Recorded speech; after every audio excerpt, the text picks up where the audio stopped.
اعوذ باللہ من الشیطان الرجیم، بسم اللہ الرحمن الرحیم۔ السلام علیکم خواتین و حضرات، میں ہوں آپ کا ہومیوپیتھک ڈاکٹر رضوان ثاقب اور آپ سے مخاطب ہوں شمع ہومیو کلینک لاہور پاکستان سے۔ آئیے آج بات کرتے ہیں ایمنوریا کیا چیز ہے۔ ایمنوریا سے مراد یہ ہے کہ حیض کا بالکل نہ آنا۔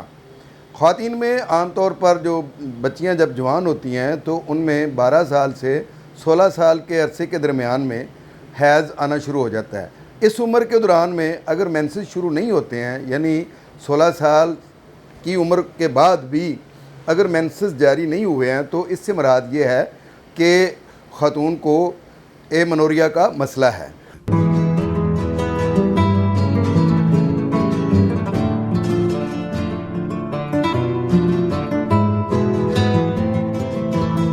جب ایمنوریا کا پرابلم ہوتا ہے جس میں حیض جو ہے وہ بالکل نہیں آتا ہے تو اس کی دو اقسام ہوتی ہیں۔ ایک قسم تو وہ ہے کہ جو شروع سے ہی حیض نہیں آ رہا ہے، اور دوسری قسم یہ ہوتی ہے کہ جس میں پہلے حیض تو سٹارٹ ہو گیا لیکن اس کے بعد یہ ہوا کہ کچھ ماہواری آئی یا کچھ عرصہ ماہواری آتی رہی، لیکن اس کے بعد پھر اچانک بند ہو گئی یا آہستہ آہستہ بند ہو گئی یا کچھ ڈیلے ہوتا رہا، کبھی یہ 2 ماہ نہیں آئے اور پھر تیسرے ماہ آ گیا، تو یہ صورتحال ہو تو اس کو کہتے ہیں ہم سیکنڈری ایمنوریا۔ ایمنوریا سے مراد یہ ہے، اے سے مراد ایبسنٹ اور منوریا سے مراد مینسز، یعنی حیض کا ایبسنٹ ہونا یا حیض کا نہ آنا۔ تو یہ چیز جو ہے جو خواتین میں پائی جاتی ہے، تو ہم سب سے پہلے تو پرائمری ایمنوریا کے بارے میں بات کرتے ہیں۔ تو پرائمری ایمنوریا میں یہ ہوتا ہے کہ عام طور پر اگر کوئی جو گائنی کے جو ہمارے آرگنز ہیں خواتین کے وہ اگر کمزور ہیں یا وہ پوری طرح سے ڈیولپ نہیں ہوئے ہیں تو اس کی وجہ سے یہ مسئلہ ہوتا ہے۔ خواتین کو اگر کوئی ہارمونل پرابلم ہے اس کی وجہ سے یہ ہو سکتا ہے، اور یہ بھی ہو سکتا ہے کہ پردہ بکارت جو ہے اس میں پیدائشی طور پر سوراخ ہی موجود نہ ہو تو اس کی وجہ سے بھی ہو سکتا ہے۔ بعض اوقات یہ ہوتا ہے کہ بہت زیادہ بچیوں کو خون کی کمی ہوتی ہے جس کی وجہ سے یہ پرابلم ہو جاتا ہے، اور ہارمون جو ہیں وہ بعض دفعہ بہت امبیلنس ہوئے ہوتے ہیں سٹارٹ میں ہی بچیوں کی خوراک کی وجہ سے یا کسی دوسری وجہ سے، تو اس کی وجہ سے بھی یہ پرابلم ہو جاتا ہے۔ بعض اوقات یہ بھی ہوتا ہے کہ بہت زیادہ سٹریس ہے، انزائٹی ہے، اور کوئی کسی قسم کا ایسا جو برڈن ہے جو انہوں نے محسوس کیا ہے، یا بہت زیادہ کوئی غم کے اثرات ہیں، کوئی اس طرح کے حالات پیدا ہوئے ہیں تو ان کی وجہ سے بھی یہ پرابلم ہو جاتا ہے۔ بعض دفعہ کسی انجری کی ہسٹری کی وجہ سے بھی یہ پرابلم ہو سکتا ہے، اور بعض اوقات یہ ہے کہ خواتین میں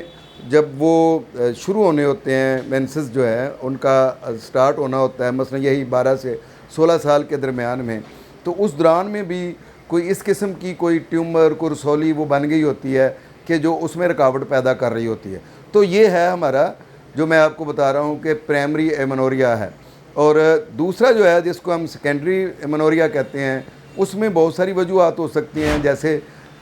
خواتین میں سیکنڈری ایمنوریا میں سب سے بڑی جو علامت ہے وہ یہ ہے کہ جب وہ پریگننٹ ہوتی ہیں، جب کنسیو کر لیتی ہیں تو عام طور پر حیض آنا بند ہو جاتا ہے، اور یہی سب سے پہلی علامت ہوتی ہے کہ خاتون نے جو ہے وہ کنسیو کر لیا ہے، تو اس کے بعد جو ہے وہ مینسز آنا بند ہو گئے ہیں۔ اور دوسری صورت یہ ہوتی ہے کہ جب آپ جو پریگننسی کے علاوہ جو پیریڈ جس میں عورتیں خواتین جو ہیں وہ دودھ پلا رہی ہوتی ہیں بچے کو، تو اس وقت بھی مینسز جو ہے وہ بعض اوقات ڈیلے ہو جاتے ہیں، تو جب تک وہ پلاتی رہتی ہیں تو اس وقت تک یہ مینسز ڈیلے ہوئے ہوتے ہیں۔ اس کے علاوہ بعض اوقات یہ ہوتا ہے کہ کوئی پی سی اوز ہیں، یعنی پولیسسٹک اووری ہے، اس کی وجہ سے بھی یہ مسئلہ ہو جاتا ہے۔ فیبرائڈ ہیں، یوٹرس میں کوئی جو ہے وہ پانی کی تھیلیاں ہیں یا اس میں کوئی رسولیاں ہیں جس کی وجہ سے مینسز جو ہے نا بند ہو جاتے ہیں، یہ بھی ایک وجہ ہوتی ہے۔ بعض اوقات اس قسم کے امراض جیسے ٹی بی ہے، ڈینگی ہے،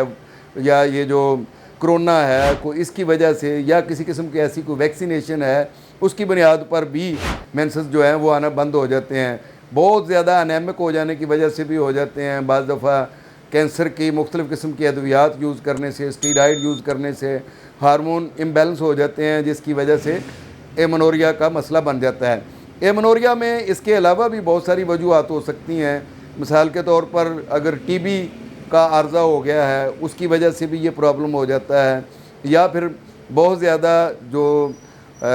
ڈلیوریز مختلف قسم کے بار بار جو ہوئی ہیں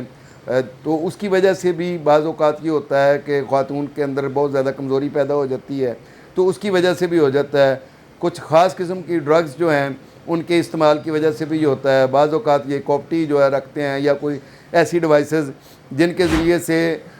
مانع حمل قسم کی جو ہوتی ہیں کہ تاکہ جو ہے مزید بچے پیدا نہ کیا جائیں، کوئی ضبط ولادت کے لیے اس طرح کی جو پرہیزیں کی جاتی ہیں، کوئی ایسی ٹیبلٹ لی جاتی ہیں یا اندر کوئی ایسی ڈیوائس رکھی جاتی ہے، تو اس کی وجہ سے بھی ایمنوریا پیدا ہو جاتا ہے۔ تو یہ وہ ساری وجوہات ہیں جو میں نے آپ کو بتائی ہیں۔ تو مختصراً یہ کہ اگر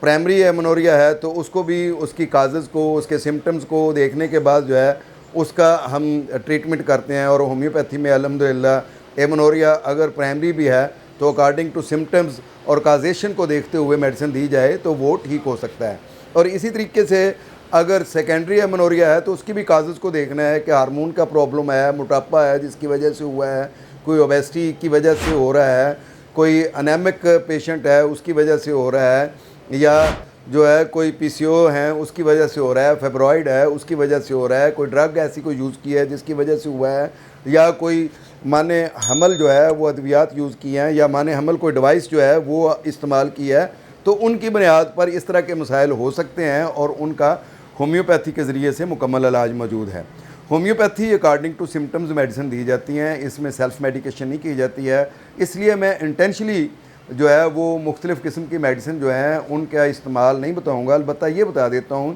کہ ہومیوپیتھی میں پلسٹیلا ہے، الٹراسفیرینوسا ہے، پھر اس کے علاوہ گوسیپیم ہے، اسکیل کار ہے، کیپسیلا ہے، اور سلفر ہے، اشوکا ہے، ہیلونیاز ہے، اور اس کے علاوہ آرومیور نیٹرم نیٹریکم ہے، فریکسینم ہے،